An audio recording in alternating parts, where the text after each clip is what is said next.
내일 시장 지금부터 시작입니다. 4시 애프터마켓 진행의 조민재입니다. 믿고 있었다고, 하지만 조금은 아쉬웠다고 오늘 시장에 대해서 이렇게 두 마디 평가를 해볼 수가 있겠는데요. 우선 상대적으로 코스피가 코스닥에 비해서는 다소 아쉽게 끝이 났죠. 이제 AI 서밋 관련된 기대감도 있었고요. 또 워낙 유가가 급락했다 보니까 단기적으로는 수급이 들어오는 모습이었습니다만 코스피의 발목을 붙잡았던 게 오늘 중국 CXMT의 상장 소식이었습니다. 잠시 뒤에서 조금 더 자세하게 보도록 할 텐데요. 이게 과연 장기적으로는 우리 메모리 3사의 득이 될 수도 있다라는 분석들이 나오고 있거든요. 조금 더 뒤에서 자세하게 챙겨보도록 하겠습니다. 코스피 0.97% 상승하면서 6,750선에서 거래를 마쳤고요. 이것보다도 직접적으로 유가 하락, 국채금리 하락의 수혜를 받아가는 게 바로 코스닥이죠. 그럴 수밖에 없습니다. 코스닥에는 성장주, 기술주들이 많이 포진이 되고 있기 때문에 유가가 하락하고 이 금리가 내려가게 되면은 거기에 따른 상승 탄력이 코스피보다 강할 수밖에 없겠죠. 2% 이상 상승하면서 760선 막 돌파해준 코스닥이었고요. 이어서 코스피 200 1.19% 상승했습니다. 오히려 코스피 대형주 단에서 오늘도 강한 움직임이 나왔다라는 건데 이거는 CXMT 관련해서 장 초반과 장 후반의 인식이 조금 달라졌기 때문이거든요. 이 내용도 잠시 뒤에 짚어보도록 하겠습니다. 그러면 일중 흐름 한번 체크해 보실까요? 오늘도 여전히 하루 동안 많은 일들이 있었습니다.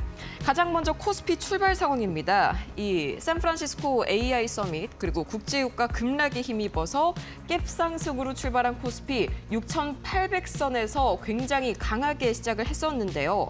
다만 10시 30분경에 급락이 나오죠. 이때가 딱 상하이 증시가 개장되는 타이밍이었습니다. 그럼 뭐가 등장을 할까요? 그렇죠. 중국 메모리 기업 창신메모리 CXMT가 이때 딱 시장에 데뷔를 하게 됩니다. 이 성공적으로 상장을 마쳤다라는 소식에 반도체 대표주들 중심으로 이 하락 전환하는 모습이 나왔습니다. 전일 저점을 이탈하는 모습이 나오기도 했지만 장중에 긍정적인 리포트들, 물론 우리 증시의 긍정적인 리포트들이 다수 나왔습니다. 덕분에 낙폭 축소하게 되면서 점차적으로 양전의 성공, 오후 2시경에 상승 전환을 마친 코스피였고요. 코스닥도 이 샌프란시스코 서밋 덕분에 소부장, 로봇, AI 그 외에도 그동안 낙폭이 과대했었던 엔터나 화장품주들 이쪽으로 다시 한번 저가 매수세가 유입이 됐습니다. 780선 돌파하면서 11선 근처까지도 상승이 나왔다가 코스피 하락에 일부 상승폭을 반납하기도 했었는데요. 다만 삼성전자가 새로운 국내 로봇 기업들을 인수, 추가로 할 수도 있다라는 소식에 이 피지컬 AI주들이 계속해서 강한 모습을 보였고요. 또 이재명 대통령의 남미 순방에 이 K-뷰티 기업들이 대거 동행했다라는 그런 소식에 화장품주들이 강세 보이게 되면서 지수는 여전히 2%대 강세 보이면서 마무리를 지었습니다.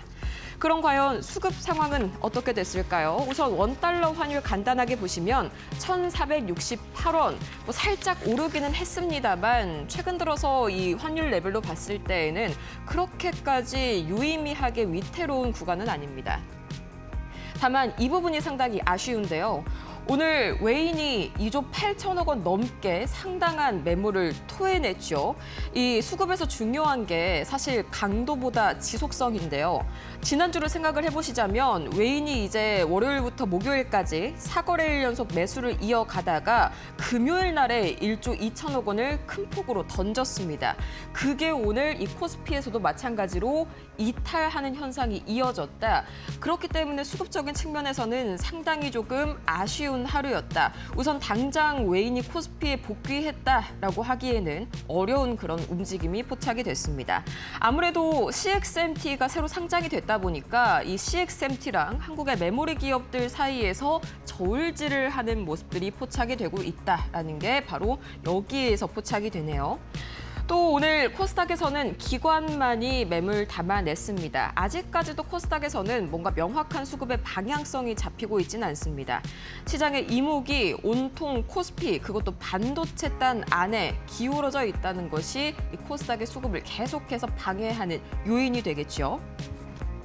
자, 그러면 오늘 이 장 초반에 SK 하이닉스 잘 갔다가 못 갔다가 다시 한번 이 반등에 성공했죠.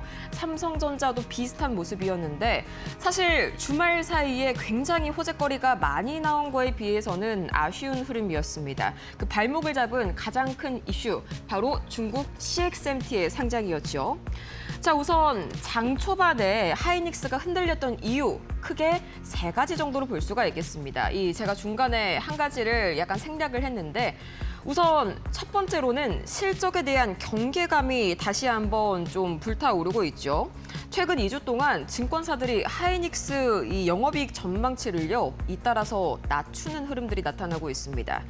이 컨센서스도 68조 원 수준에서 벌써 64조 원대로 4조 원 가까이 내려왔고요. 한국투자증권, 현대차증권, 메리츠증권 모두 시장 평균치보다는 낮은 전망치를 제시했습니다. 이게 당장 업황이 뭔가 나빠졌다라고 하기에는 조금은 너무 무리한 해석이고요. 워낙 높아진 시장 기대치를 얼마나 충족할 수 있을지 여기에 대한 부담감이 좀 커진 거다 해석할 수가 있겠죠. 거기에다가 여기에는 제가 이 서술을 하지 않았습니다만 일본 키옥시아가요, 개장 직후에 약 7%가량 급락했었거든요. 이 미국의 마찬가지로 키옥시아도 ETF 상장을 앞두고 있는데, 이렇게 만약에 ETF가 거래가 되게 되면 한국의 삼전닉스처럼 등락 가능성, 변동성이 커지는 거 아니야? 이런 기대감에 7%가량 강하게 매도세가 나왔습니다. 이것도 아무래도 하이닉스에는 하방 압력이 될 수밖에 없겠고요. 가장 핵심적이었던 거는 CXMT 상장의 충격이었습니다. 오늘 반도체단을 출렁이게 만든 주범이다라고 볼 수가 있겠죠. 자, 그러면은 오늘 CXMT 상장 어떻게 마무리가 됐을까요? 결과적으로는요, 성공적으로 굉장히 새 역사를 쓰면서 마무리가 됐습니다. 주가가 보시면요, 500%가 넘게 급등했고요. 순식간에 이 아시아주 시가총액 1위에 올라섰습니다. 거래대금도 역대 최대였고요. 또 회전율도 무려 58%를 기록을 한 거죠. 쉽게 얘기를 한다면 이 중국 투자자들의 메모리 대장주, 우리로 치자면 이 삼전닉스를 합친 정도의 대장주가 드디어 등장을 한 겁니다. 근데 여기에서 많은 여러분들이 떠올린 장면이 하나가 있죠. 바로 지난 2023년 CATL의 상장이었죠. 이 당시에도 기술력이 떨어진다, 한국 배터리를 못 따라온다, 이런 평가들이 많았지만 결과적으로는 이 업계에서는 글로벌 1위 기업으로 성장을 했죠. 시장은요, 지금도 혹시나 메모리에서 같은 이 CATL과 같은 사태가 반복되지 않을까 하는 질문을 던지기 시작했습니다. 그럼 과연 그런 모습들이 반복이 될까요? 다음 장 통해서 확인해 보시죠. 이 CXMT 정말 삼성과 닉스에게 위협일까? 아까 제가 말했던 그대로 이 CATL에 대한 뼈아픈 과거를 겪은 시장은 오늘 상장과 동시에 급격하게 외인 매도세를 중심으로 이 하락을 늘려가기 시작했죠. 시장이 이렇게 긴장하는 이유는 분명합니다. 이미 CXMT는요, 글로벌 D램 점유율이 11%까지 굉장히 큰 폭으로 올라왔고요. 이제는 단순 범용 D램을 넘어서 고차원의 HBM과 같은 고부가 제품으로까지 파일을 확대하고 있죠. 이 중국 정부 역시 메모리를 국가 전략으로 밀고 있는 만큼 장기적으로는 이 경쟁이 심화될 가능성이 충분합니다. 그런데요, 가까이 들여다보시면 지금의 현실은 조금 다릅니다. 일단 많은 분들이 중국산 D램이 들어오게 되면 가격이 확 떨어지는 거 아니냐라고 생각하기가 쉬운데요. 실제 시장은 그렇지가 않습니다. 최근에 중국에서 판매되는 서버용 D램 가격을 보시자면요, 되게 쌀 것 같잖아요. 큰 차이 없습니다. 이 CXMT 제품이요, 삼전닉스 제품보다 오히려 비슷하거나 더 비싼 가격에 판매가 되고 있는데, 이유는 간단합니다. 지금은요, 전 세계, 중국뿐만 아니라 글로벌 시장 전체가 메모리 공급이 부족한 상황이죠. 이 자국 시장에서 쓸 D램도 부족한데 굳이 외국 기업에다가 싸게 팔아넘길 이유가 없다라는 거죠. 시장에서 물건이 부족한데 가격 경쟁을 먼저 시작할 요인이 그렇게 크지 않다는 겁니다. 결국에 현재 CXMT는 당장 단기적으로 이 삼전닉스를 대체할 수준이라기보다는 그냥 장기적으로 무시할 수 없는 새로운 경쟁자가 하나 등장했다, 이 정도로 보는 것이 합리적입니다. 그래서 오늘은 시장이 뭔가 과민 반응했다기보다는 앞으로의 변화를 미리 주가에 반영하기 시작했다라고 보는 편이 맞겠습니다. 이거 하나만 생각을 해보도록 할까요?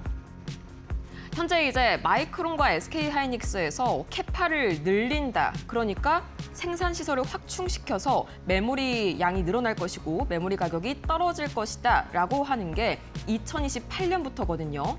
이 친구들은 지금 자금 조달해서 이 캐파를 늘리면은요. 그 이후부터가 이 메모리 물량 증가의 시작입니다. 한마디로 우리 자체적으로 캐파를 늘리는 것보다도 이 친구들이 개입할 시기가 훨씬 늦다는 거죠. 자, 그러면은 이어서 추가로 보도록 하겠습니다. 앞으로 우리 투자자들은 무엇을 봐야 할까요? 먼저 왼쪽입니다. 이 해외 기관들도 상당히 지금으로서는 그렇게 위협적이지는 않다고 보고 있습니다. 블룸버그는 이 지금처럼 메모리 업황이 좋은 동안에는 영향이 제한적이겠지만 업황이 꺾이게 된다면 삼전닉스, 마이크론에는 충분한 위협이 될 수 있다라고 평가했습니다. 근데 그게 2028년이 될 거라는 게 현재 시장의 중론이죠. 아직은 2년 남았습니다. 반면 에버디는 이 중국 반도체 생태계에는 긍정적이다. 이 한마디로 얘기하자면은 장기적으로 경쟁자는 맞긴 하지만 당장 시장의 질서를 재편할 만한 단기적으로 시장의 펀더멘털을 건들 만한 이슈는 아니라는 것이 해외 기관들의 공통된 시각이고요.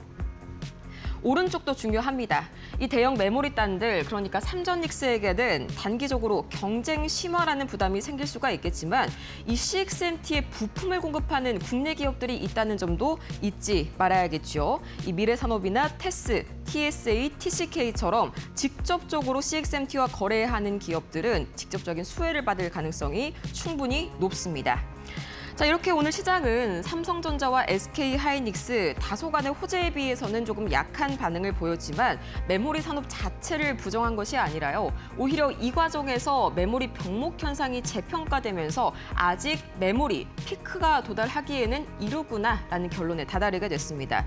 결과적으로는 이제 SK하이닉스가 막판에 상승으로 전환했고 아직은 CATL처럼 검증 결과가 나온 기업이 아니라는 점에서 창신 메모리가 장 후반으로 갈수록 상승폭을 일부 반납한 것도 여기에 따른 이유겠죠.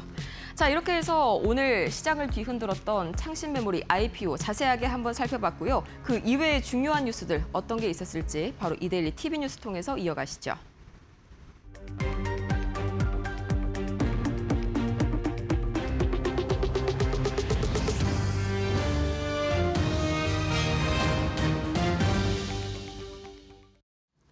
안녕하십니까, 이동재입니다. 이데일리 TV 뉴스 첫 번째 소식 전해드립니다.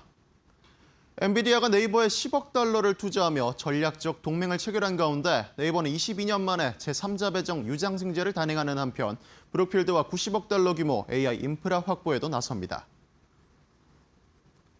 네이버는 오늘 엔비디아로부터 제3자 배정 유상증자를 통해 10억 달러, 우리 돈 약 1조 4,809억 원 규모의 전략적 투자를 체결했다고 밝혔습니다.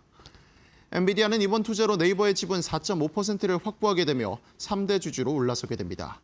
엔비디아의 이번 투자는 지난 6월 양사가 발표한 기가와트급 초대형 글로벌 AI 팩토리 구축 협약의 후속 조치로 네이버는 양사가 AI 팩토리 비즈니스 성공을 위한 전략적 파트너십을 구축했다는 점에서 높은 의미를 가진다고 강조했습니다. 또한 신규 주식 발행에 따른 기존 주주의 가치 희석 우려를 최소화하기 위해 약 1조 원 규모의 자사주 490만 주를 오는 8월 소각하기로 했습니다. 이와 함께 네이버는 90억 달러 규모의 인프라 조달 사업을 추진할 독점적 우선 협상 대상제로 브룩필드를 선정했으며 브룩필드와의 협력을 통해 수백 메가와트 규모의 AI 팩토리에 필요한 GPU와 데이터 센터, 전력 인프라 등을 선제적으로 확보할 계획입니다. LG전자가 엔비디아로부터 600kW급 냉각수 분배 장치 CDU에 대한 최종 품질 인증을 국내 기업 최초로 획득했습니다.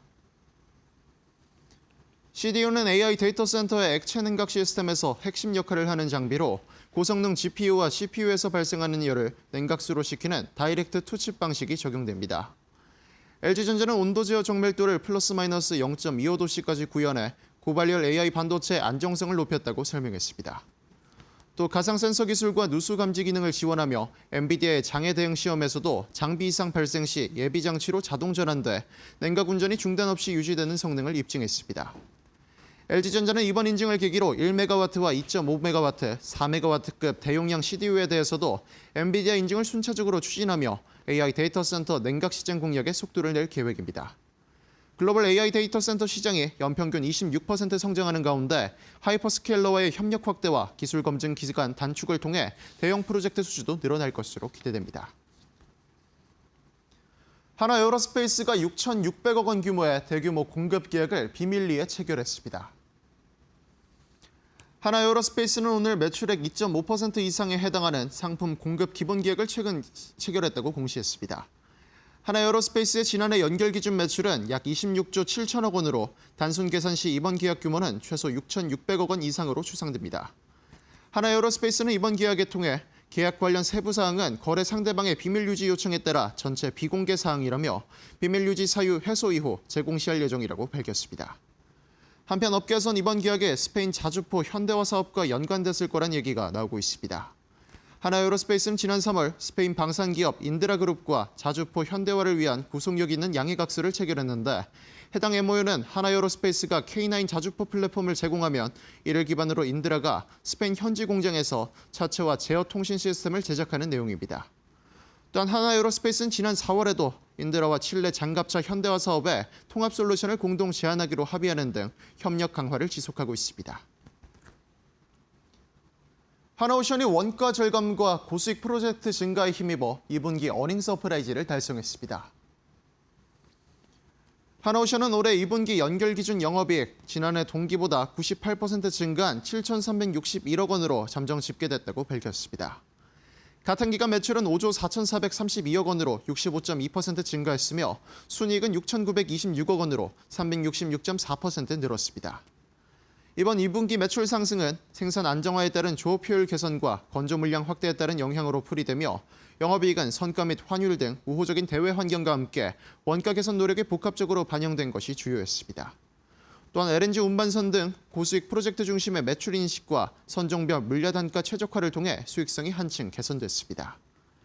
하나오션 관계자는 상선 사업부의 고선가 프로젝트 매출 인식이 지속되는 가운데 2024년 이후 수주한 고수익 프로젝트의 건조가 본격화됨에 따라 올 하반기에도 매출과 영업이익 모두 견조한 실적 흐름을 이어갈 것으로 전망했습니다. 지금까지 이데일리 TV 뉴스 전해드렸습니다.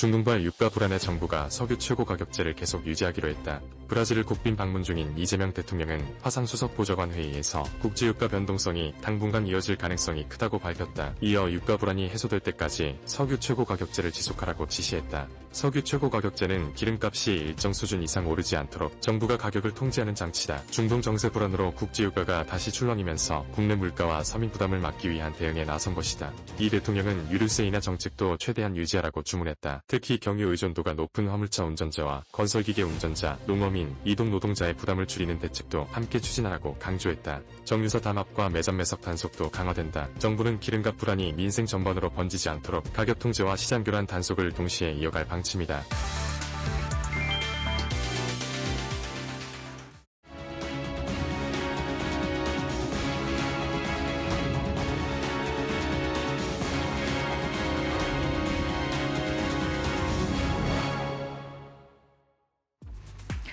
주말에 시장을 끌어올릴 호재는 충분했습니다. 중동 리스크가 완화가 됐고 미국의 빅테크 기업들과 국내 기업들의 AI 대규모 협력 소식도 있었는데요.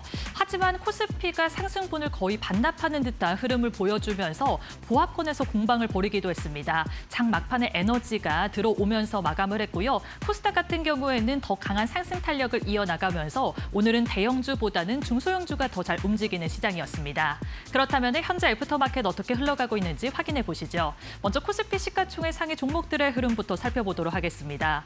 주말 사이에 AI 서밋 모멘텀부터 시작을 해서 글로벌 빅테크 기업들과 MOU 체결 소식을 들려주면서 우리 국내 증시에도 AI 반도체 메모리 기업들까지 모두 다 상승할 수 있지 않을까 하는 기대감이 있었는데요. 하지만 삼성전자와 SK하이닉스 장 초반부터 지지부진한 흐름을 보여줬습니다. 그래도 오후 2시를 기점으로 에너지가 점점 채워지더니 그래도 현재 애프터마켓에서 좋은 흐름 보여주고 있는데요. 삼성전자가 1.80%, SK하이닉스는 2.90% 오름세 보여주고 있고요. 중국의 메모리 반도체 기업이죠. 창신 메모리가 상장 첫날에 주가가 폭등을 했습니다. 이에 메모리 반도체주 관련해서 전망이 엇갈리고 있는데요. SK하이닉스와 삼성전자 여기에 마이크론까지 바짝 추격할 것이다라는 전망도 나오고 있지만 아직까지 기술력이 입증이 되지 않았기 때문에 이 기술력이 좀처럼 좁혀지지 않을 것이다라는 전망이 나오고 있다는 부분도 참고하셔야겠습니다. SK스퀘어는 엇갈리는 흐름을 보여주면서 1.80% 그 낙폭을 애프터마켓에서 더 키워나가고 있고요. 현대차가 40만 원 선에서 기분 좋게 그래도 거래가 되고 있습니다. 0.25% 소폭 상승세 보여주고 있고요. 삼성전기는 보합권에서 움직이고 있는데요. AI 인프라 부품 시장에서 이 독보적으로 존재감을 키워가고 있습니다. 대규모로 공급 계약을 체결하면서 AI 서버용 시장에서 점점점 그 입지를 넓혀가고 있다는 부분 참고하셔야겠습니다.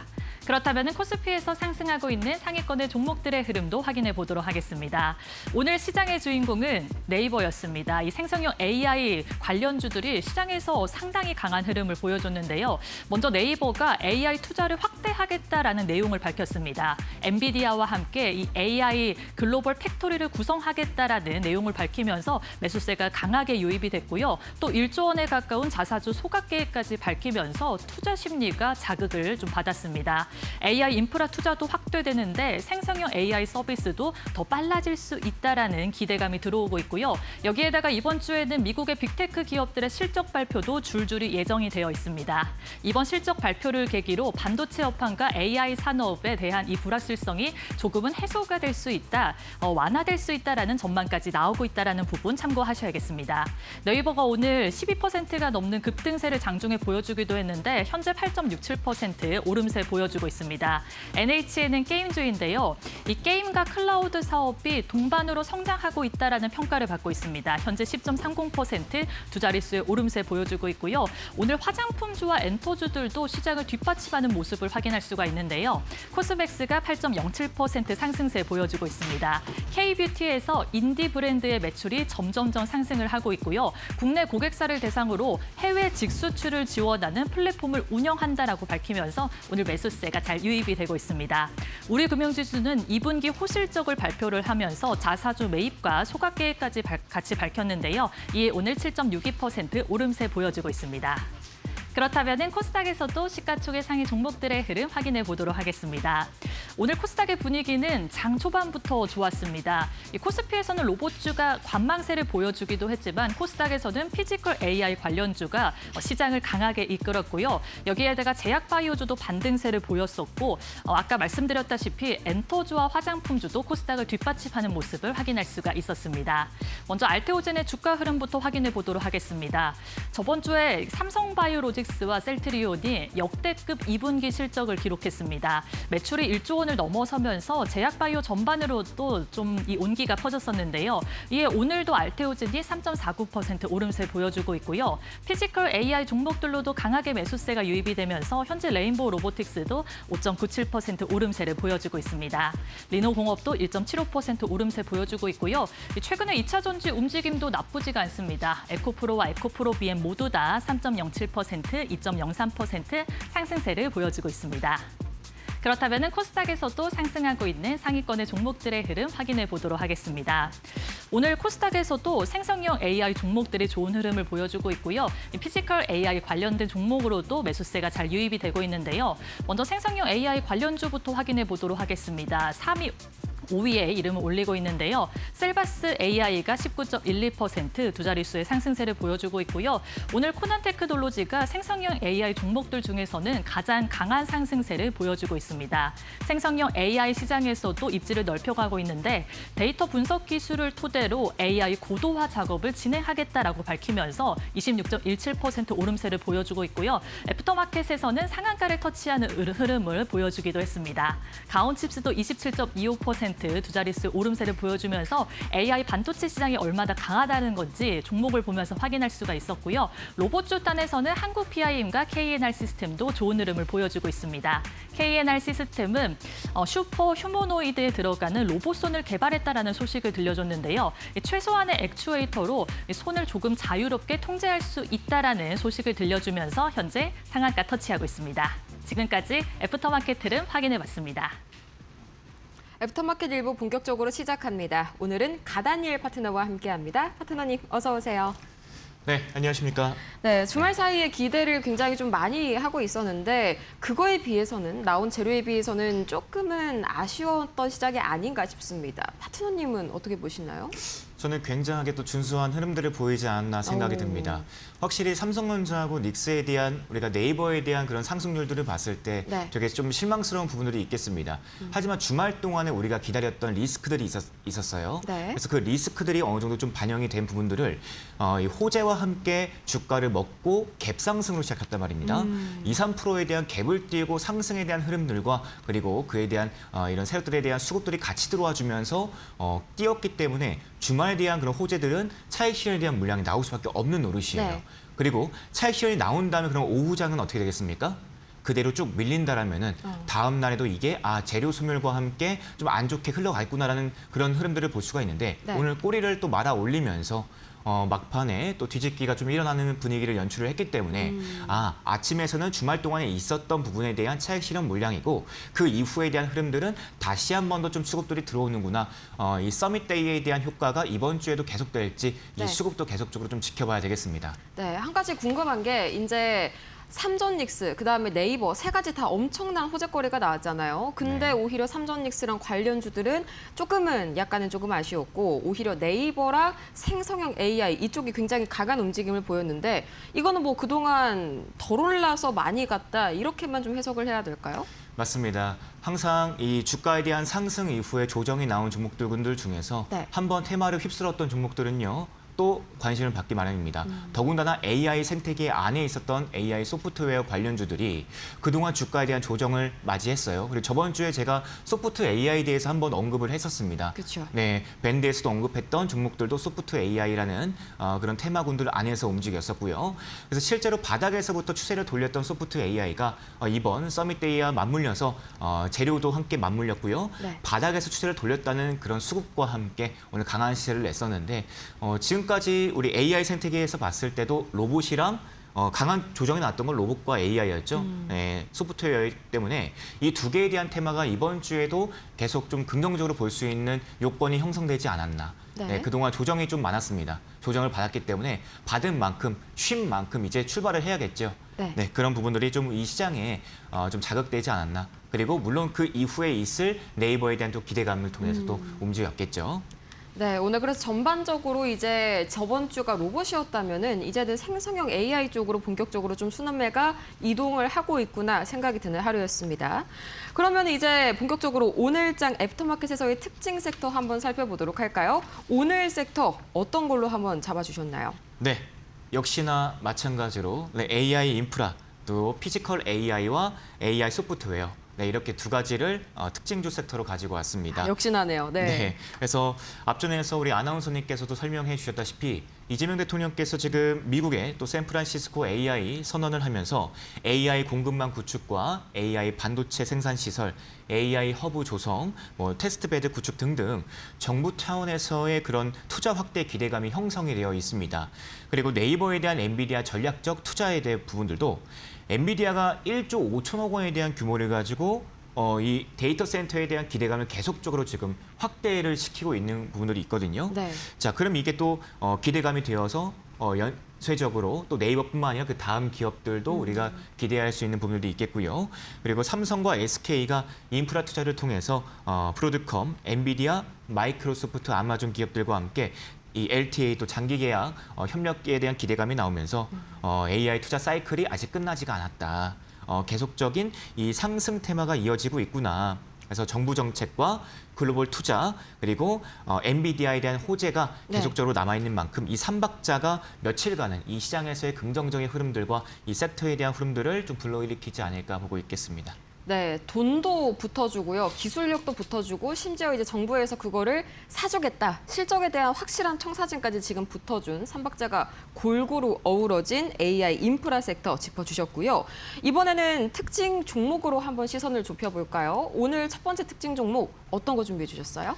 네, 첫 번째 특징 종목은 KNR 시스템입니다. 아, 이것도 오늘 관련해가지고 서밋으로 좀 부각이 됐죠? 맞습니다. 서밋에 대해서 부각은 로봇과 AI 소프트웨어, 생성형 AI입니다.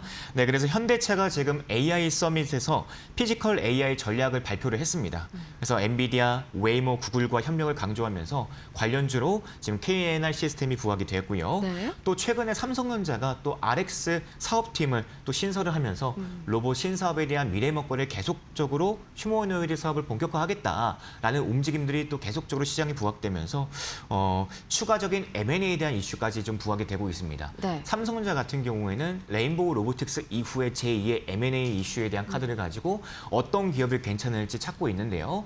아무래도 관절과 함께 조금 더 힌트를 너무 많이 드렸네요. 네, 관절과 함께 움직이는 이런 기업들이 좀 눈에 보입니다. 실제로 해외 기업과 M&A를 맺을 기업이 지금 눈에 보입니다. 네, 그래서 정부의 AI 제조 혁신 정책과 또 AI 팩토리, 네, 스마트 팩토리 관련된 구축 기대감과 함께 KNR 시스템이 네, 오늘 또 특징주로 꼽았습니다. 네, 또 이제 보니까 뉴스가 또 한 가지가 있었네요. 악력이 최대 300kg에 달하는 로봇손을 개발을 했다. 앞으로 이제 슈퍼 휴머노이드 시대를 본격적으로 알리는 그런 소식이지 않나 싶습니다.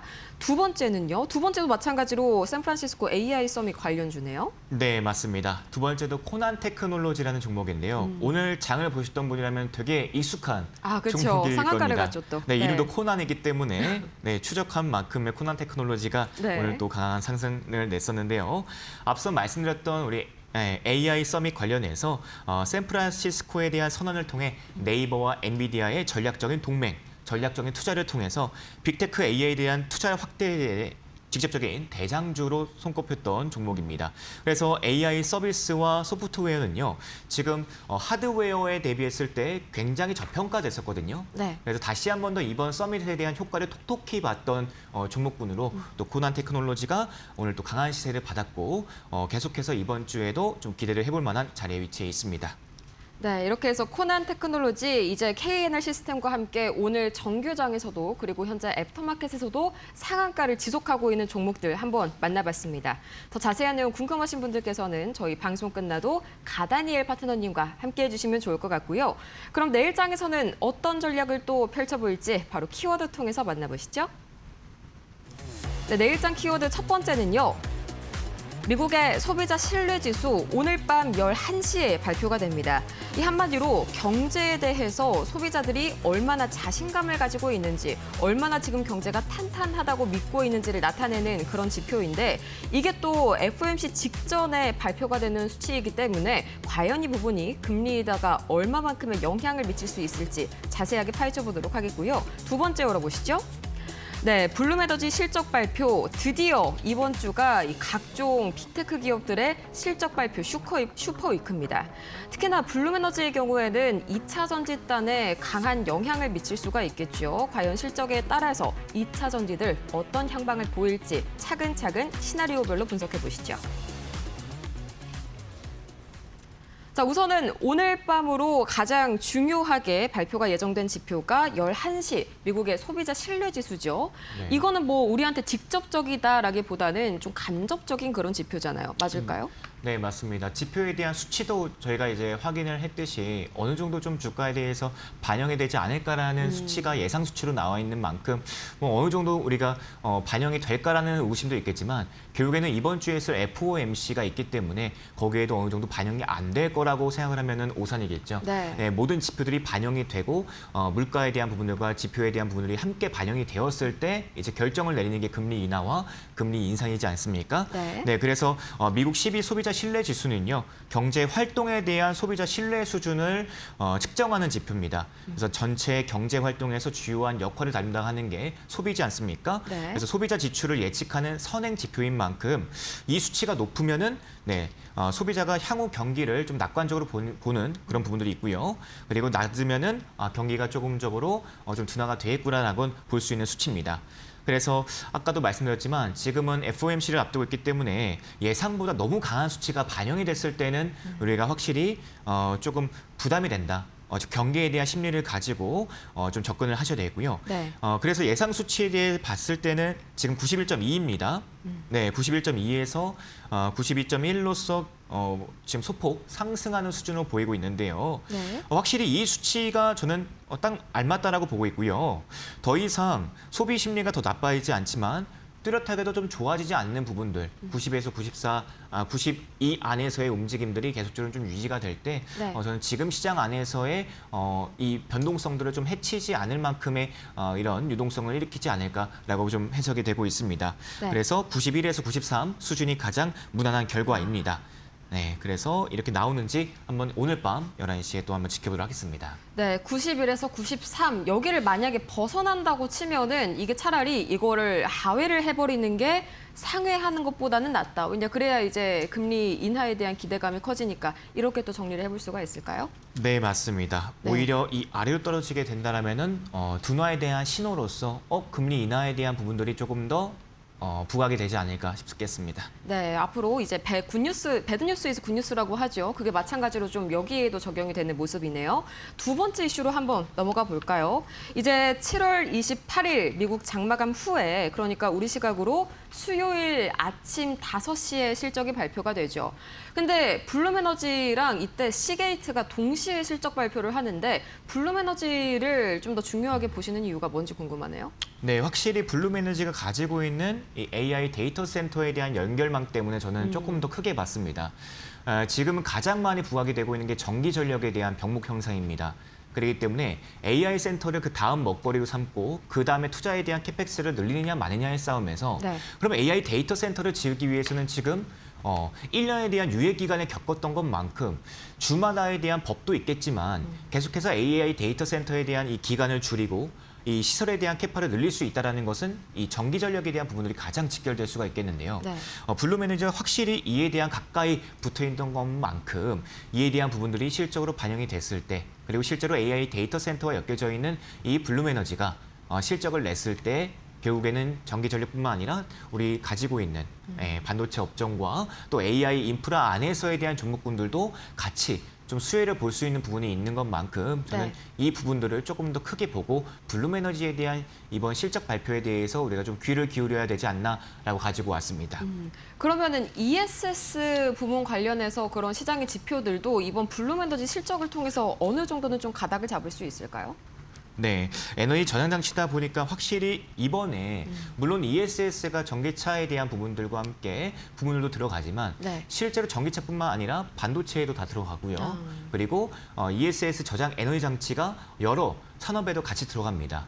네, 그래서 데이터 센터에도 들어가고요. 그래서 이 모든 방면에 들어가기 때문에 이번 ESS가 얘기하고자 하는 것은 계속적인 전기차에 대해서 한정되어 있는 것이 아니라 네. AI 생태계 안에서도 계속적으로 우리가 볼 수 있는 테마인 만큼 블룸에너지가 가지고 있는 이 데이터 센터형 전력이 빠르게 공급을 어느 만큼 해줄 수 있는가와 그리고 두 번째는 공급이 되었을 때 이 실적에 대한 매출 비중이거든요. 네. 네, 매출 비중이 점차적으로 좀 커지는 부분들을 봤을 때 긍정적으로 볼 수 있는 거예요. 그래서 저는 한 가지 걱정인 것은 매출에 대한 이제 성장률이 나왔어요. 네. 성장률이 나왔을 때 이제 사람들은 얘기를 합니다.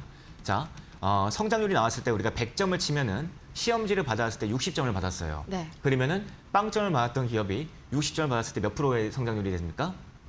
60%에 대한 성장률이 그쵸. 이제 찍히게 되는 거죠. 그리고 60점을 받았던 기업이 이번에 66점을 받았어요.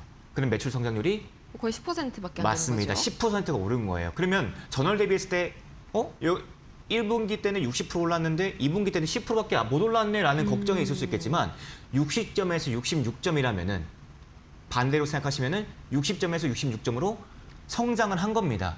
성장률은 계속적으로 지속돼 가고 있는 거예요. 그래서 이런 부분들이 우리가 매출 비중을 늘리는 것을 봐야 되는 거지. 네. 이거 10% 줄어든 거 아니야라고 보시면 안 되는 이런 부분들이 있다는 것. 그래서 이 부분들이 분명히 시장에서 반영이 될 것이고, 물론 이 줄어드는 비율들은 노이즈로 작용할 거예요. 시장에서는 흔들 수 있는 변동성의 카드로서 차익 실현해야지 하면서 신나게 또 뉴스를 때릴 수 있습니다. 네. 하지만 그럴 수 있죠. 전체적으로 봤을 때는 성장은 지속될 것이고 캐펙스에 대한 투자는 지금 국가 단위 안에서 보셨잖아요, 여러분들. 네, 국가 단위 안에서 죄송합니다. 비행기 타고 가서 네. 손 잡고 서로 이제 정략 결혼 해주듯이 해주고 있지 않습니까? 그렇게 계약을 맺고 있고 지금 누구 하나 AI 투자에서 손을 뗀다라면은 이거는 비행기 떠나갑니다. 네, 그렇기 때문에 이미 달리고 있는 마차 안에서 누구 하나 이탈이 돼버리면은 그 다음 미래의 먹거리를 포기하는 거기 때문에 같이 달려가고 있는 그죠? 경주 네. 시장에서 같이 뛰어가야지 않겠습니까? 네, 좀 감정적으로 좀 나왔지만 네, 지금 또 워낙 시장에서는 그만큼 큰 호재니까요. 네, 큰 호재니까 지금 이 생태계 안에서 주변에 정말 많이 들려와요. 음. AI 끝난 거 아니냐? 저에 대해서 욕도 하시고 이렇게 들어오지만 많이들 그렇게 계시죠, 지금. 네. 마음은 알겠습니다. 마음은 알고 이렇게 좀 설명해 드리면서 지금 이렇게 이런 시장이 흘러가고 있으니까 물론 쉬어갈 수 있겠지만 계속적인 긍정적인 이슈와 AI 생태계가 늘어나고 있는 것만큼 아직까지 좀 식지 않는 이 테마에 대한 훈풍을 좀 보여준다 이렇게 말씀을 드리겠습니다. 네, 또 AI 데이터 센터의 향방을 가릴 만한 또 하나의 이벤트가 이번 주 후반 말고도 이번 주 초반에도 있습니다. 블룸에너지 실적 발표, 같이 이제 그 고체 산업물 연료전지, SOFC 관련주들, 그리고 ESS 관련주들 흐름까지 같이 챙겨보시면 좋을 것 같고요. 이렇게 내일장에서는 또 어떤 전략 취해봐야 할지 확인을 해봤습니다. 지금 이 시각 애프터마켓 개장 이후 약 1시간 지났는데 중간 점검 바로 들어가 보시죠. 우선은 KLX 종가 대비해서 NXT 등락률 한번 살펴보도록 할까요? 크게 변동성은 없습니다. 마이너스 0.06% 극약보합 수준에서 거의 변동성이 없고요. 종목으로 한번 시선을 좁혀보도록 할까요? 거래대금 상위 종목 살펴보도록 하겠습니다. 먼저 코스피 거래대금 상위 종목입니다. 삼성전자가 1.6% 상승, SK하이닉스도 3.3% 상승, 이 엔비디아를 포함해서 빅테크들과의 여러 가지 협업 소식이 들려오게 되면서 반도체 단 오늘 장 마감으로 갈수록 다시 한번 상승폭을 높여가는 그런 모습이었고요. 네이버가 역시나 단연 눈에 띄네요. 이 정규장에서도 약 8% 강세로 마무리가 됐는데 현재 애프터마켓에서도 약 8%, 9%에 가까운 상승폭을 유지를 해주고 있습니다. 이 네이버가 엔비디아를 대상으로 1조 4,800억 원 규모의 이 유상증자를 결정을 했었죠. 특히나 오늘의 상승이 단순한 이 낙폭 과대 반등을 넘어서 이 추세로 이어질지 이 부분을 좀 확인을 잘 해봐야겠습니다. 우선 지난주에 이어서 이번 주까지는 추세가 이어지는 모습들이 확인이 됐고요. 네이버는 좀 대표적인 소외됐던 대형주였던 만큼 수급이 본격적으로 유입이 되게 된다면 반등폭이 커질 수 있다라는 점도 체크를 해보시면 좋을 것 같네요. 그 이외에도 우리 금융지주 7.6% 상승 보여주고 있고요. 나머지는 견조한 이 보합권에서의 흐름 이어지고 있습니다. 두산 퓨얼셀이 상당히 약한 모습들이 관측이 되네요. 26%가량 급락 중입니다. 이어서 코스닥 거래대금 상위 종목 한번 살펴보도록 할까요? 역시나 AI 관련 종목들이 오늘 시장을 지배하고 있습니다. 셀바스 AI 18%, 솔투룩스 19%가량 상승, 코난 테크놀로지 24%가량 급등하고 있네요. 네, 이렇게 해서 이 NXT 현재 상황에서의 가장 특징적인 움직임 보이는 종목들 살펴봤는데 저희 이렇게 애프터마켓에서 제공해드리는 정보는 투자 판단을 위한 조언입니다. 투자에 대한 책임은 투자자 본인에게 있다는 점 참고해 주시기 바라겠고요. 아울러서 최근 이데일리온 파트너들을 사칭하는 사례가 늘고 있습니다. 피해받지 않도록 각별히 유의하시길 바라면서 내일장에서는 구체적으로 어떤 종목 담아볼지 이어서 확인해 볼게요.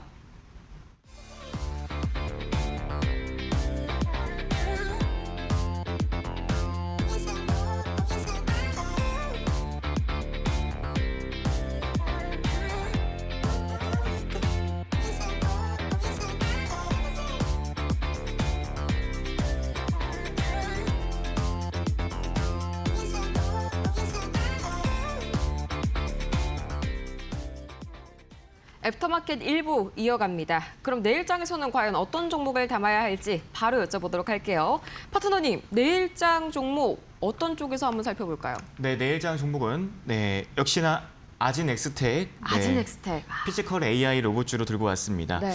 확실히 아진엑스텍이 가지고 있는 이 산업용 모션 제어에 대한 핵심 기술을 갖고 있다 보니까 스마트 팩토리용 산업용 로봇의 필수 부품주입니다. 이게 인간에서의 가장 로봇과의 큰 특징을 좀 꼽자면은 네. 관절마다의 이 기술력들이 아직 좀 부족하다라는 것인데요. 이 부분들을 메울 수 있는 핵심 기술을 아진엑스텍이 가지고 있는 것만큼 최근에 또 로봇 순환매 장 속에서 좀 강한 매수세가 들어왔던 종목입니다. 그래서 이 두 가지에 대한 모멘텀을 가지고 아진엑스텍이 내일장에서 좀 기대할 수 있을 만한 상승이 나오지 않을까라고 말씀을 드리겠고요. 뭐 AI 데이터 센터 증설에 따라서도 지금 반도체 생산 설비에 대한 투자 계속적으로 이루고 있지 않습니까? 네. 분명한 것은 이 장비와 자동화 관련주로 인해서 계속적인 이런 기술력이 부각되는 로봇화 종목들이 계속해서 좀 기대에 대한 수급들을 좀 받을 것이고요. 또 피지컬 AI 로봇 부품 국산화에 대한 K마크를 붙은 종목인 만큼 이런 강력한 또 로봇 스토리가 전해지면서 주가 상방을 열어두고 있는 상황입니다. 네. 자, 그래서 내일장에서도 분명히 지금 시간에서 조금 밀리고 있는 모습들을 보이지만 저는 개인적으로는 이 앞전에서에 있었던 이런 6,300원에서 6,500원 사이에서에 대한 1차 구간들을 좀 버텨주고 나면은 1차 구간들을 버텨주고 나면은 괜찮은 좀 시세가 나오지 않을까라는 부분들이 있고요. 2차는 5,890원짜리를 보고 있는데 손절은 무조건 이 기준봉을 깨지 않는 선에서 지켜줘야 된다라는 말씀 드리겠습니다. 네, 아진엑스텍 제가 기대감이 더 커지는 이유가요. 이 CP 시스템 히든 종목으로 주셨잖아요. 이게 벌써 2차 목표가까지 한 번에 시원하게 슈팅이 갔거든요. 27.3% 수익률. 이거 지금 몇 거래일 만에 이렇게 달성이 된 거죠? 네, 사실 주말 동안에 제가 히든 종목으로 올렸던 종목인 만큼 지금 CXMT 상장 수혜주에 대해서 아무도 이제 조금 부각되지 않는 부분들이 있더라고요. 그래서 이거는 히든 종목으로 무조건 올려야 된다. 왜 오늘 CXMT 상장하는데 이거는 무조건 히든 종목으로 가야 되지 않을까라는 생각을 가지고 종목군들을 찾아보니 자리를 만들어 놓고 기다리고 있는 종목이 있더라고요. 바로 CP 시스템인데요. 네. 실제로 이 CP 시스템이 전공정 세정 장비에 들어가는 탑재되어 있고 실제로 같이 협력을 하고 있는 협력사의 부품으로 들어가고 있는 클린룸 종목입니다. 그래서 이 클린체인 종목이 CP 시스템이 또 보유하고 있는 것만큼 분명하게 실적으로도 반영이 되겠죠. 그렇죠. 실적에 대한 기대감, CXMT에 대한 함께 협력하고 있는 협력사인 만큼 저는 이번에 오늘도 이번 주에 같이 보이면 되지 않을까. 1차, 2차 목표가 구간을 놓고 봤는데 네. 1차 목표가 구간이 제가 3,000원 초반대예요 했더니 3,000원 딱 찍고 정확하게 하죠. 정확하게 찍고 물론 3,000원 초반대라고 했지만 네. 정확히 찍고 이제 27%까지 오늘 강한 또 시세를 내면서 올라온 부분들이 있습니다. 그래서 히든 종목으로 소개했던 CP 시스템 주말 동안에 함께 보시고 잡으셨던 분들 축하드립니다. 정말 길게 가져가지도 않았네요. 그럼에도 불구하고 거의 상한가 가까운 이런 수익률을 안겨줬습니다. 그럼 오늘 장에서의 히든주 다음 CP 시스템은 누가 될까요? 힌트만 네. 좀 주세요. 알겠습니다. 가장 큰 수익과 시장의 관심을 받을 수 있는 종목 바로 제약바이오 쪽으로 지금 눈을 돌리고 있는데요. 오. 물론 실제로 지금 제약바이오 코스닥 종목들이 올라오는 종목들이 있어요. 그래서 기대감에 있는 종목군들 중에서 가장 먼저 발생한 종목이 확실히 이 시가총액이 낮은 만큼 상장 폐지에 대한 부분들을 요건을 이제 벗어나기 위해서 노력하고 있는 종목입니다. 네. 네, 실제로 1대5에 대한 액면 병합에 대한 부분들, 5배에 대한 병합이 될 수 있는 부분들이 부각이 되고 있고요. 최근 바닥권에서부터 추세에 대한 전환이 시작이 됐고요. 그리고 80%에 대한 자기에 대한 그런 약을 개발을 하고 있는 기업인 만큼 이 기대감이 또 전해지면서 이번 실적 개선에 대한 부분들까지 보이고 있는 제약업체입니다. 자, 그래서 최근에 또 재무구조 안정화를 통해서 다양한 건강기능식품과 음료 사업에 대한 포트폴리오를 가지고 있는 것만큼 일단은 지금 시장에 대한 관심이 크지가 않아요. AI에 대한 섹터가 확실히 크다 보니까 오늘 좀 눌러줬거든요. 네. 1차 목표 가격에 내려왔던 것만큼 우리가 이번 주에 또 제약바이오가 좀 올라올 때 같이 좀 수혜를 보지 않을까 기대감이 있는 종목입니다. 네, 좋습니다. 정말 어떤 종목인지 저는 아직 눈치를 못 챘거든요. 끝나자마자 바로 확인을 해볼 참입니다. 방법은 아주 간단한데요. 문자메시지 샵 3772번으로 가다니엘 4글자 보내주시면 저와 함께 확인을 해보실 수가 있겠고요. 또 그리고 저희 가다니엘 파트너님 매일 밤 9시에 진행되는 이 온라인 공개 방송 그렇게 여의도에 입소문을 타고 신흥 ASMR로 지금 자리를 잡았다고 하더라고요. 이렇게 좋은 목소리 함께 하시면서 내일장의 전략까지 민첩하게 세워보시면 너무 좋을 것 같습니다. 자, 그럼 너무 아쉽지만요. 오늘 파트너님과는 여기에서 인사드리도록 할게요. 오늘 도움 말씀 정말 고맙습니다, 파트너님. 네, 오늘 애프터마켓이 준비한 순서는 여기까지입니다. 저희는 내일 오후 4시에 더 유익한 소식으로 다시 찾아오도록 할게요. 오늘도 함께해 주신 여러분 고맙습니다.